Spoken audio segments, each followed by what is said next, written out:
একজন ফুটবলার ৩ গোলরক্ষকের বিপক্ষে এক ম্যাচে হ্যাট্রিক করছেন। কি শুনতে অবাক লাগছে? অবাক লাগারই কথা। এমন ঘটনা যে হরহামেশা ঘটে না, ঘটলেও সেটা শতাব্দীতে হয়তো একবারই ঘটে।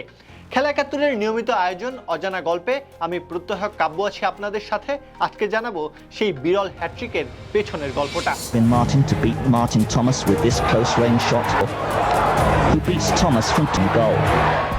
৩ গোলরক্ষকের বিপক্ষে এক ম্যাচে হ্যাট্রিক করার রেকর্ডের মালিক আলভিন মার্টিন। তিনি ইংল্যান্ডের সাবেক ফুটবলার।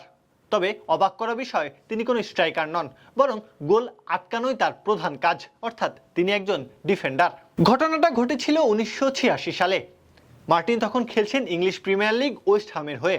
সেই ম্যাচটি ছিল নিউক্যাসল ইউনাইটেডের বিপক্ষে, আর যেটা মূলত জন্ম দিয়েছিল এই বিস্ময়কর রেকর্ডের। মার্টিন যখন প্রথম গোল করেন, গোলবারের নিচে ছিলেন মার্টিন থমাস, যিনি কাঁধের চোট কাটিয়ে ফিরেছিলেন সেই ম্যাচে। তবে পুরোপুরি ফিট তিনি ছিলেন না।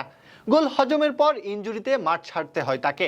বদলি হিসেবে তার জায়গায় নামেন ক্রিস হেডওয়ার্থ। এরপরই অ্যালভিন জালে জড়ান বল। হেডওয়ার্থকে আবারও সেই ইনজুরির কারণে মাঠ ছাড়তে হয়। মূলত মার্টিনের গোল বাঁচাতে গিয়েই তিনি আহত হন। ২ গোলরক্ষকের মাঠ ছাড়ার পর গোলপোস্ট সামলানোর দায়িত্ব পড়ে পিটার বেয়ার্ডসলের কাঁধে।